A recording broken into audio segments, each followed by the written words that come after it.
여기 보십시다. 여기서 이제 우리가 원자량이라는 말이 나오는데 일단 원자량이라는 말에다가 동그라미 좀 쳐주시고요. 그 다음에 쭉 보시게 되면 그 다음에 어디 있냐면은 64페이지에 분자량이라는 말도 나오게 될 텐데 일단 원자량에 대한 개념을 먼저 보도록 할게. 여기서 이제 교재를 보게 되면 페이지 60페이지에 보면 원자량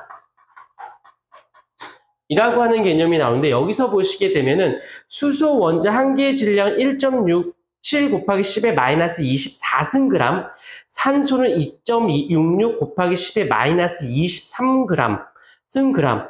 이렇게 밑줄 원자 한 개의 질량은 대단히 작은 값이어서 실제 질량 한 개는 너무 작은 값이었던 거야. 그러다 보니까 사용하기가 조금 불편했는데 거기서 누구에다가 밑줄을 긋냐면 이 아이에다가 탄소.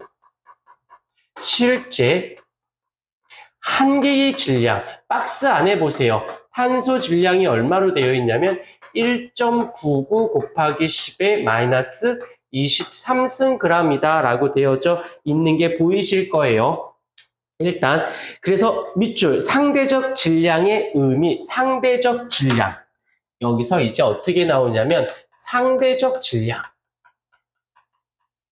실제 질량이 너무나도 작다 보니까 이게 너무 불편한 거여서 상대적으로 우리가 임의의 값을 잡자라고 해서 여기서 보시게 되면 수소 상대적 질량 1이라는 것은 수소 원자의 질량 1g이라는 뜻이 아니고 그냥 걔를 1이다라고 했다라는 거 좀 너무 불편하니까 여기서 좀 너무 주저리 좀 말이 많아요. 그래서 일단 넘어와서 보게 되면 이제 어떻게 할 거냐면 상대적 질량을 잡기로 했는데 여기서 기준이 누구냐면 기준이 바로 탄소가 되어집니다. 탄소.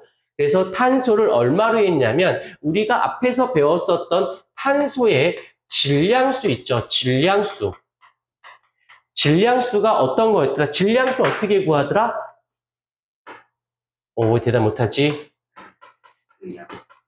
양성자의 개수 더하기 중성자의 개수를 둘이 합해서 질량수라고 하는데 그게 값이 얼마냐면 탄소 기준을 설정하는 거야. 탄소의 질량수를 12인데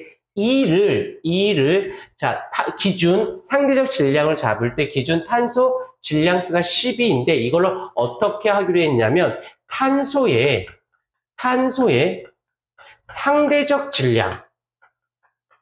상대적 질량을 얼마로?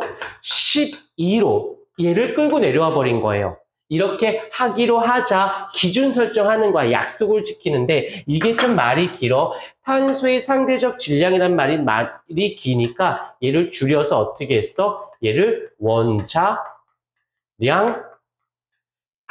12로 정했다라는 거예요. 오케이. 실제로는 이만큼인데 이렇게 하기가 너무 불편하니까 우리가 알고 있었던 질량수를 12인 질량수를 원자량 12로 그래서 앞뒷말 자르고 나면 질량수 12를 원자량 12로 했다라고 해도 상관은 없다라는 거야. 그래 놓고는 일단 기준이 설정이 됐어요. 기준이 설정된 다음에 여기서 다시 상대적 질량이다 보니까 이제 상대값을 할 거야. 그때 나오는 아이가 누구냐면 바로 양팔저울이 나오는데 양팔저울을 갖다 놓고는 이쪽에다가는 탄소를 이쪽에다가는 수소를 올려놓습니다. 이제 한 개 올려놨더니 이렇게 기울었대요. 그 말의 뜻은 얼마인지는 모르겠지만 탄소가 더 무거운 걸 알 수 있었다라는 거. 그래 놓고는 이제 언제까지 할 거냐면 이렇게 수평이 될 때까지 이 탄소수를 넣었더니 12개가 되었을 때 이렇게 수평이 되더랍니다. 그렇다는 것은 얘 한 개의 질량은 수소 12개의 질량과 같은 것이지. 오케이. 근데 이것을 이 탄소의 원자량을 얼마로 하기로 했대? 원자량을 12로 하기로 하였으니 이때 이 수소의 원자량은 얼마여야지만 이 관계식 지금 얘는 수고 얘는 지금 량이 된 거잖아. 그래서 개수 곱하기 질량을 해줘야 총 질량이 나오겠지. 그때 한 개였을 때 10이라면 12개라면 얘는 몇 개가 있어줘야 돼? 1이다라고 해줘야지만 12 곱하기 1 해야지만 값이 같겠죠? 오케이. 하나만 더 해보도록 할게요. 이번에는 산소를 갖다 놓을 거예요. 양팔조를 갖다 놓고 탄소를 놓고 산소를 갖다 놨더니 어떤 일이 발생하였느냐. 얘가 4개였을 때 얘가 3개이었더니 같았더래. 수가 나왔으니까 양도 나와야겠죠. 얘의 원자량을 얼마라고 하기로 12라고 하기로 했으니까 둘이 곱하면 48이 되겠지. 그러면 여기서도 같이 여기서도 이 산소의 원자량이 얼마여야 48이 나오냐는 거지. 16이어야 되겠죠. 그랬을 때 이 값이 전체 값이 같아지는. 그래서 이 탄소를 어떻게 질량수를 원자량의 12로 정의했을 때의 수소의 원자량은 1, 산소의 원자량은 16이 되어졌다.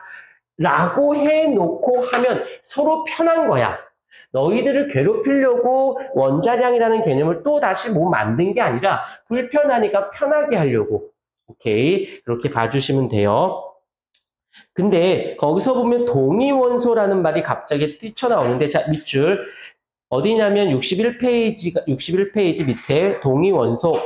자연계에는 같은 원소지만 질량수가 다른 밑줄. 같은 원소이지만 질량수가 다른 동위원소가 일정한 비율로 존재. 여기서 보면 문장에서 우리가 메시지를 찾을 수 있는 게 무엇이냐면 동위원소.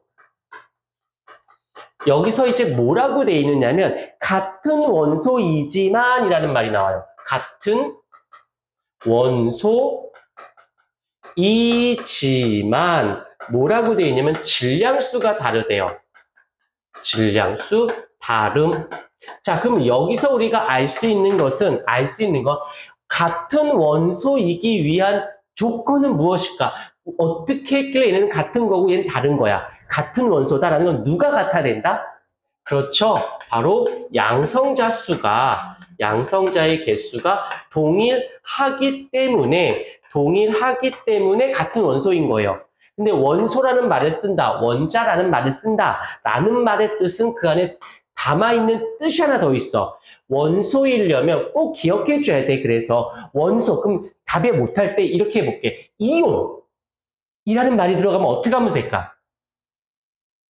그래요. 나 혼자 할게요. 양성자의 그 개수가 곧 무엇이 돼야 된다? 전자의 개수가 돼야 되는 거지. 그게 원자일 때 가능한 거잖아. 그쵸? 여기까지 됐어요. 그러면 여기서 그냥 끝내지 말고 이어가 볼게. 전자수가 어떻다? 같은 원소다라는 말은 양성자수가 같다는 건 전자의 개수도 어떻다는 거야. 결국엔 전자수도 어떠하다? 동일하다는 뜻 아닐까? 맞아요? 그러면 앞에다 살짝 집어넣자. 그러면 앞에 원자가 전자의 수도 같다는 뜻이지. 그래, 계속 이어가는 거야. 꼬리에 꼬리를 물고 나가주는 거야. 그러면 원자과 전자는 무엇을 결정하는데요? 그렇죠. 바로 화학적 성질이 어떠하다? 동일하다, 비슷하다, 같다라고 여기까지 끌고 내려와 줘야 돼요. 그래서 단순하게 교재에서는 같은 원소라는 말 한 단어가 꼴랑 나와 있지만 그 안에는 양성자수가 같고 전자수가 같고 화학적 성질도 같아요 까지 이어져 나와줘야 된다는 거. 그런데 이쪽으로 와보십시다. 이제 질량수를 보도록 할게요. 질량수는 알겠지만 양성자의 개수 더하기 중성자의 수가 합한 걸 질량수라고 얘기해요. 그런데 여기서 보게 되면 양성자 수는 같으니 근데 질량수가 다르다며 얘는 같은데 얘가 다르다는 건 뭐가 다르다는 거야? 이 수가 다름이 되어지는 것이죠. 그러므로 어차피 화학적 성질이 같지만 질량이 다른 거잖아. 질량이 다르기 때문에 여기서는 어떻게 할 수 있다? 바로 물리적 성질이 어떠하다? 다르다 라고 말할 수가 있는 거라는 거지. 그래서 동의원서 안에 들어있는 이런 용어들, 이 자체가 중요하다기보다는 거기에 들는 이 용어들을 잘 매치시켜서 설명을 할 수 있느냐 없느냐가 더 중요하게 자리를 잡을 수 있다라는 거예요. 알겠습니까?